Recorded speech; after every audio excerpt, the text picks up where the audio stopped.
नमस्कार मित्रों, स्वागत है आप सभी का हमारे इस एजुकेशनल चैनल मीमांसा यथार्थ पे। मैं गरिमा एक बार फिर उपस्थित हूँ आप सभी के लेके क्लास 7th की सिविक्स की एनसीईआरटी, जिसका नाम है सामाजिक एवं राजनीतिक जीवन सेकंड। दोस्तों, इससे पहले हमने अपनी इस एनसीईआरटी के 7 चैप्टर डिस्कस कर लिए हैं। आज हम लोग इसका 8वां अध्याय, जिसका नाम है हमारे आसपास के बाजार, करेंगे। दोस्तों, ये आपकी पुरानी एनसीईआरटी में 7वां चैप्टर था, नई एनसीईआरटी में ये आपका 8वां चैप्टर है। तो यहाँ पे 8वां चैप्टर लिख देते हैं। नाम क्या है अध्याय का? हमारे आसपास के बाजार, यानी कि जो हमारे आसपास जो मार्केट दिख जाती हैं उनकी आज हम लोग यहाँ पे बात करने वाले हैं। हम बाजार जाते हैं और बाजार से बहुत सी महंगी चीज़ें खरीदते हैं, जैसे सब्जियां, साबुन, दंत मंजन, मसाले, ब्रेड, बिस्किट, चावल, दाल, कपड़े, किताबें, कॉपियां आदि। हम जो कुछ भी खरीदते हैं, यदि उन सब की सूची बनाई जाए तो वो काफ़ी लंबी होगी, क्योंकि हमारी सारी ही चीज़ें लगभग खरीदनी ही पड़ती हैं हमें। तो हम सब सारी चीज़ें मार्केट से खरीदते हैं। बाज़ार भी कई प्रकार के होते हैं जहाँ हम अपनी रोज़मर्रा की ज़रूरतों के लिए जाते हैं, जैसे हमारे पास की गुमटी, वो भी एक छोटा मार्केट है ना। साप्ताहिक बाजार या हाट, बड़े बड़े शॉपिंग मॉल, कॉम्प्लेक्स और शॉपिंग मॉल।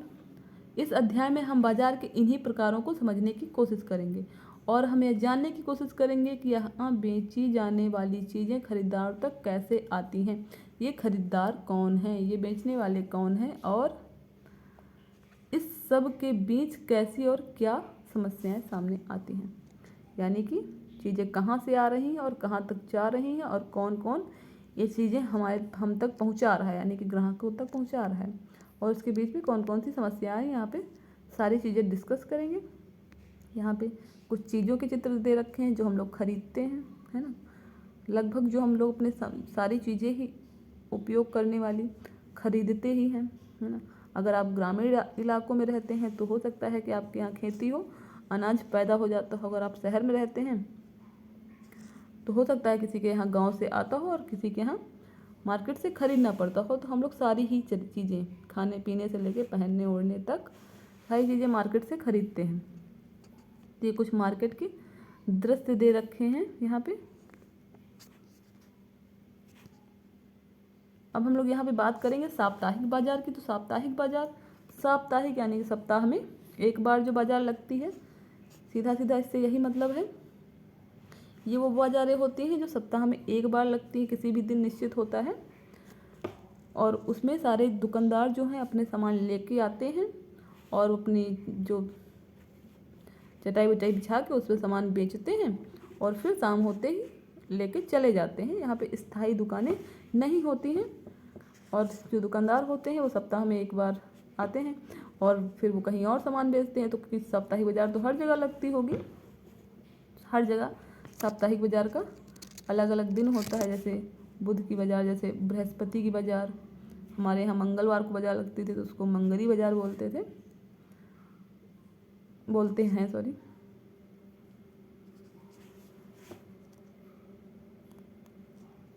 क्योंकि बाज़ार तो अभी भी लगती है। अब साप्ताहिक बाज़ारों की बात करें तो इनके क्या क्या इसमें होता है। साप्ताहिक बाज़ार में आपको पता है आपकी ज़रूरत की सारी सामानें वहाँ पे लगभग मिल जाती हैं, और जो दुकानदार होते हैं वो मतलब एक चीज़ के कई दुकानदार होते हैं तो चीज़ें सस्ते रेट में मिल जाती हैं। और यहाँ पे बार्गेनिंग का बहुत ज़्यादा स्कोप होता है। महिलाएं बार्गेनिंग करने में हमारे यहाँ की तो एक्सपर्ट हैं, और उस चीज़ों का मतलब जो भी सामान होगा उसको कम करा के ही लेती हैं। तो वैसे दुकानदार भी अपना रेट इन बाज़ारों में फ़िक्स करके रखते हैं कि हाँ इतना बताएंगे, क्योंकि कम तो कराएंगी ही, तो इतने कम पे इतने ही पे आएंगी तो इतने पे दे देंगे, ऐसा कुछ होता है। दोनों तरफ से ही बार्गेनिंग चलती है।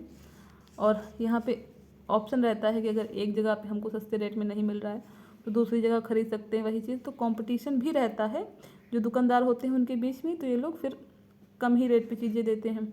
तो ये सबकी पहुंच में है। जो आम जनता है, जो ब्रांडेड, अभी हम देखा जो विज्ञापन के जरिए जो लोगों तक पहुंचाए जा रहे हैं ब्रांड वाली वस्तुएं थी, तो ब्रांडेड चीज़ें हर कोई नहीं खरीद सकता है ना, क्योंकि वो उनका मूल्य बहुत ज़्यादा होता है, सबकी पहुंच से बाहर होती है। तो जो आम जनता है वो इन साप्ताहिक बाज़ारों में पहुंचती है और अपनी ज़रूरतों की सामानें खरीदती है।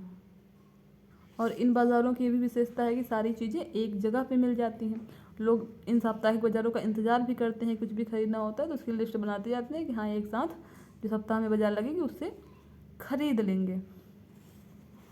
और यहाँ पे जो दुकानदार होते हैं उन ये जो पक्की दुकानें बनी होती हैं उनसे भिन्न होती हैं। कुछ दुकानें होती हैं जो हमेशा खुलती हैं, वो दुकानदार किराए पे लेके चलाते हैं, तो उसमें कर्मचारी भी रखते हैं, हेल्पर भी रखते हैं, तो उसका भी पैसा देते हैं। चूँकि दुकानें किराए पे लेते हैं तो उसका भी किराया देना पड़ता है, बिजली का बिल भी आता है।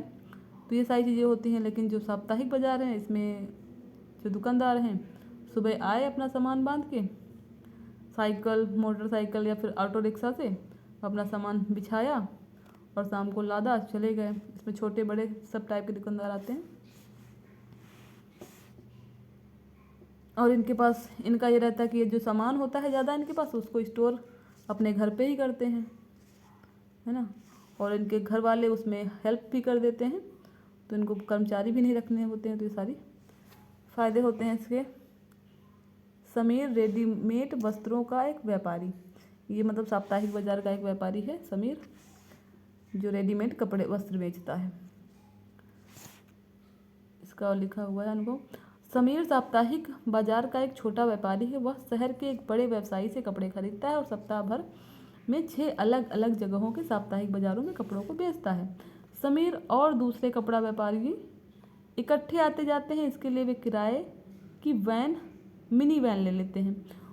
उसके ग्राहक सामान्यतः आसपास के ग्रामीण होते हैं। दीपावली, पोंगल या ऐसे ही त्योहारों के मौके पर वह अच्छा व्यवसाय कर लेता है। और इन बाज़ारों में आपने देखा होगा बहुत भीड़ होती है, क्योंकि इसमें ज़्यादातर आसपास की महिलाएं, ग्रामीण महिलाएं होती हैं, स्थानीय बच्चे पहुंचते हैं। और ये जब त्यौहार का सीज़न होता है तो उस समय काफ़ी भीड़ होती है। लोग लगभग सारे सामान खरीदते हैं यहीं से। जो साधारण जनता है तो इन लोगों का अच्छा व्यवसाय हो जाता है। अब हम बात करें मोहल्ले की दुकानों की, तो मोहल्ले की दुकान आपके भी मोहल्ले में होंगी आसपास दुकानें, जो गुमटियाँ रखी होती हैं, लोग रख लेते हैं। पक्की दुकानें भी होती हैं, गुमटियाँ में रख लेते हैं, तो वो मोहल्ले की दुकान है। इसमें भी आपको अपनी ज़रूरत की सारी सामानें, चाय, तेल, साबुन, इस टाइप की सारी चीज़ें मिल जाती हैं। मसाले, स्टेशनरी का सामान, जो भी घरेलू उपयोग की है ना, पढ़ाई लिखाई की, ये दुकानें जो हमारे मोहल्ले में होती हैं वहाँ सारी चीज़ें मिल जाती हैं। कोई भी सामान घर पे ख़त्म हो जाता था तो मम्मी पैसे दे के, चीनी ख़त्म हो गई, चाय ख़त्म हो गई, तो बच्चों को बोल देती हैं कि ले आओ, तो बच्चे भी जाके ला सकते हैं। इतने पास में होती हैं दुकानें, और कई होती हैं। यहाँ पे एक दे रखा है कि सुजाता है, सामान लेने गई है, तो इसने कुछ सामान पैक कराया, फिर अपनी एक कॉपी लेके गई है, उसमें उसने दुकानदार से पैसे लिखवा लिए और टोटल हिसाब हो गया, और महीने में उसने हिसाब चुकता कर दिया। तो ये उधार वाला सिस्टम है, जो आस पास मतलब मोहल्ले के हैं तो लोग विश्वास के आधार पे उधार दे देते हैं, और वो लोग निर्धारित समय पे उसको चुका देते हैं जब उनके पास पैसा होता है। तो इसमें उधार वाला सिस्टम भी चलता है इन दुकानों में, क्योंकि लोग जान पहचान वाले होते हैं तो दे देते हैं। और अब बात करेंगे शॉपिंग कॉम्प्लेक्स और मॉल की। तो आपने देखा होगा शहरों में बड़े बड़े मॉल होते हैं, शॉपिंग कॉम्प्लेक्स होते हैं, जिसमें सारी चीज़ें एक ही स्थान पे होती हैं, एक ही बिल्डिंग में होती हैं, और अलग अलग उसको बिल्डिंग को फ्लोर में बांट दिया गया होता है, और अलग अलग फ्लोर पे अलग अलग टाइप की सामान आपको मिल जाती हैं। जैसे आजकल अगर कपड़े का मॉल है, मॉल में जाएंगे आप देखेंगे तो एक फ्लोर पे आपको बच्चों की चीज़ें मिल जाएंगी, बच्चों के कपड़े वगैरह मिल जाएंगे, सामान मिल जाएगा। एक फ्लोर पे आपको महिलाओं का, एक फ्लोर पे पुरुषों का। तो इस टाइप से ये लोग उस सामान के आधार पर फ्लोर को बांट देते हैं, और ये शॉपिंग मॉल होते हैं। और इन शॉपिंग मॉल पे आपको साधारण चीज़ें भी दिख जाएंगी और बड़ी बड़ी कंपनियों की ब्रांडेड चीज़ें भी मिल जाती हैं। तो यहाँ पे दोनों टाइप की चीज़ें देखने को मिलती हैं। तो लोग, और ये जो कि शॉपिंग मॉल है एकदम भव्य बने होते हैं, आलीशान बिल्डिंग होती है और एसी युक्त होते हैं, तो लोग जाना पसंद करते हैं। आप भी अगर किसी भी शहर में रहते हैं तो आपके यहाँ ये मॉल मिल जाएंगे और आप भी घूम चुके होंगे। गांव में ऐसे मॉल नहीं होते हैं, गांव में तो वही साप्ताहिक बाज़ार पे ही लोग डिपेंड रहते हैं। ये एक मॉल का दृश्य है। अब बात करते हैं बाज़ारों की श्रृंखला। बाज़ारों की श्रृंखला मतलब एक कई बाज़ारों की एक कड़ी है ना, जिसमें 1 2 3 4 कितने भी बाज़ार हो सकते हैं। कहीं सामान कहाँ से आ रहा है, जैसे कोई भी चीज़ है बनाती तो कंपनियां हैं, या जो खाद्य पदार्थ हैं है ना, वो लोग घरों में बना रहे हैं, या फिर जो अनाज है खेतों में पैदा हो रहा है किसानों के पास, तो हम लोग वो चीज़ें डायरेक्ट उनसे, जहाँ जिन फैक्ट्रियों में बन रहा है, जिन कंपनियों में बन रहा है, उनसे डायरेक्ट तो नहीं लेने जाएंगे। हमको 1 किलो चीनी चाहिए होगी तो हम चीनी मिल पे तो नहीं खड़े होंगे ना, क्योंकि वहाँ पे फिर वो जब उन चीज़ों का उत्पादन कर रहे हैं तो फिर वो इतनी कम मात्रा में नहीं देंगे। तो इसीलिए फिर यहाँ से जहाँ से उत्पादन प्रोडक्ट बनाने वाली कंपनियों से कौन सामान खरीदता है, जो बड़े व्यापारी हैं है ना, थोक व्यापारी जिसको बोलते हैं, जो कुंटलों के मात्रा में सामान खरीदते हैं इनसे। और फिर जब ये लेके आते हैं तो इनसे जो है छोटे व्यापारी खरीदते हैं, और फिर छोटे व्यापारी से ऐसे मतलब कई कड़ी में चलता है। और फिर जब ये अंत में जो व्यक्ति ग्राहक को डायरेक्ट सामान देता है उसको फुटकर व्यापारी कहते हैं। इसके बीच में कई व्यापारी हो सकते हैं कि ऊपर से आया तो उसमें बीच में ये लोग थोड़े थोड़े लाभ पे सामान को अपने से नीचे वाले व्यापारी को बेचते हैं, और अंत में जो ग्राहक जिससे सीधा अपना सामान खरीदता है, जैसे हमारे मोहल्ले की दुकानें आपने देखी थी, तो वो क्या है, वो फुटकर या खुदरा व्यापारी बोलते हैं उनको, वो होते हैं। और इसमें आपने जो साप्ताहिक बाजार वाला देखा था, तो साप्ताहिक बाजार में जो व्यापारी बेच रहे हैं वो भी क्या कहलाते हैं, फुटकर व्यापारी ना। और जो शॉपिंग मॉल हैं जो डायरेक्ट ग्राहक को बेच रहे हैं वो भी इसी में फुटकर या खुदरा व्यापारी में आ जाएंगे। और जो थोक व्यापार वाला क्षेत्र है, थोक व्यापारियों के लिए जो एक निश्चित क्षेत्र होता है कि यहाँ पे सारा थोक ही सामान मिलेगा, तो वहाँ पे जो छोटे छोटे व्यापारी हैं वो वहाँ पे पहुँचते हैं और सामान खरीदते हैं। उसके लिए एक क्षेत्र निर्धारित कर दिया होगा। आपने देखा होगा कि थोक विक्रेता है ना, फुटकर विक्रेता, इस टाइप की दुकानों में लोग लिख देते हैं,